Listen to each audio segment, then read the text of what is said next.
Футбол бұл өмір, ал 13-ші сектор арнасы футбол ақпараттарын жеткізуші арна.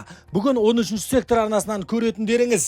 Португалия жеңіске жетті, Роналду тағы да бір рекорд жасады. Жерар Пике Евро 2024 жастар үшін ашылатын есік деді, және де мықты жастарды атап өтті. Ал Неймар болса, мен оралам деді. Осы және басқа да футбол ақпараттары бүгін сіздердің назарларыңызда. Еңбегімізді бағалап, лайктарыңызды басып арнамызға жазылып отырыңыздар достар. Ал енді біз бастайық, кеттік. Достар, енді Евро 2024-тің әңгімелерінен алыстамайық. Португалия Түркия ұлттық құрамасының ойындары өтті, және де ол жерде түрік бауырларымыз автогол кіргізіп алды. Жалпы автогол мен Евро 2024 егіз ұғым болып кетті. Өте бір түсініксіз автогол кіргізіп алғанына көзіміз жетті, көрдік, масқара болды. Және де бұл ойында тағы да бір қызық сәт, Криштиану Роналду өзі гол салған жоқ, пас берді. Бірақ та өзі гол салатын 100% мүмкіндікте тұрды. Неге белгісіз. Криштиану Роналдудан бұндай нәрсені көп күтпейміз, бірақ та ол пас берді. Және де осы пасымен Евродағы ең үздік пас берушілердің көшін бастап тұр. Және де ең үздік сұрмерген гол салушылардың да көшін осы Криштиану Роналду бастап тұр. Қай жағынан болсын, үздік болғысы келетін Криштиану Роналду осы тірлікті жасады, және де соған лайық Криштиану Роналдуға респект деп айтуға болады. Португалия ұлттық құрамасы Түркияны 3-0 есебімен жеңді. Ары қарай Бельгия мен Румыния ойнағанын білесіздер. Бұл жақта да 2-0 есебімен Бельгия ұлттық құрамасы жеңді. Лукаку әйтеуір бір пас берді, ең болмаса голдық пас берді. Бірақ оны бәрі сыни көзқараста қарайды, сынап жатқанын білесіздер. Соған қарамастан сынып қалмай голдық пас берді, өзі гол да салды, бірақ та ол офсайд болып қалған жайы бар. Және де бұл жақта да қызық бір факт бар. Бұл жақта жалпы бұл топта барлық командада 3 ұпайдан бар. Бірінші орын алам десе де өз еріктерінде, соңғы орында қалам десе де өз еріктерінде. Бәрін соңғы ойын шешеді. Германиядағы Евро 2024 ары қарай жалғасады. Жергілікті жердің басшылары Германия ұлттық құрамасы осы бүгін ойнайтын болады Швейцарияға қарсы. Жалпы Германия ұлттық құрамасы бүгінгі ойында ғана емес, жалпы осы турнирдің фавориті болып саналады. Ал Швейцария жайлы да бір қызықты факт айтайық. Германияға жалпы гол сала білетін ұлттық құрама екен.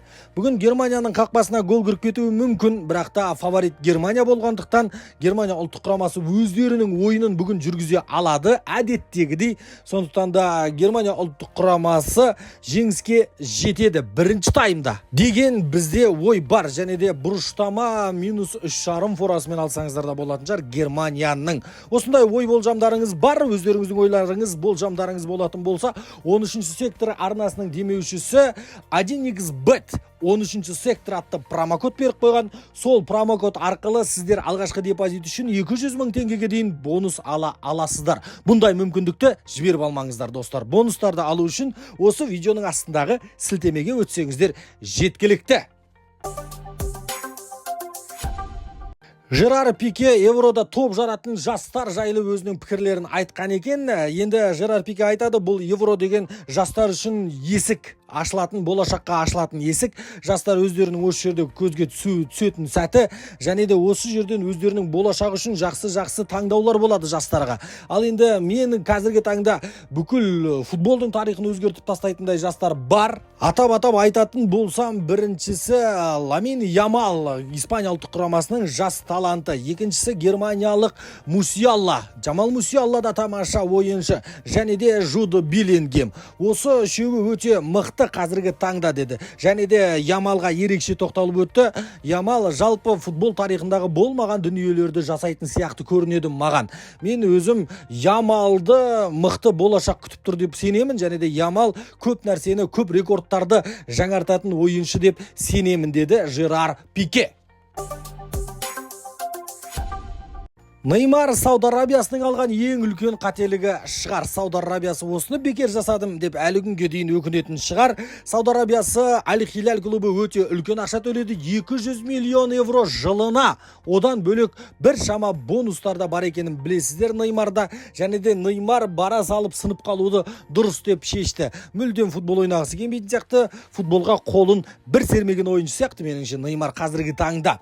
Ал енді сол жатып ақ қаншама ақша тапты, Осы өкінішін өртеп бара жатыр Әл Хилал клубының. Бірақ та Неймар соңғы берген сұхбатында намысы оянды ма, ұяты оянды ма, мен Әл Хилалда қаламын, ешқайда кетпеймін деді. Неймарды ана жаққа, мына жаққа, Сантосқа, басқаға кіргізгісі келіп жатқан басылымдар, кетеді деп жатқан басылымдар көп. Бірақ та солардың бәріне жауап берді. Мен ешқайда кетпеймін.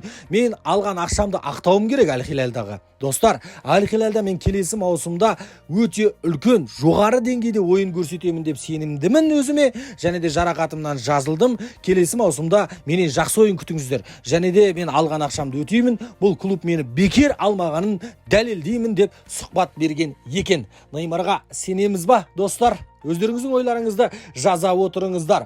Бүгінге осы достар 13-ші сектор арнасына жазылып, қоңыраушаны басып қойыңыздар. Себебі біз сіздер үшін күнделікті футбол ақпараттарын шығаратын арнамыз, достар.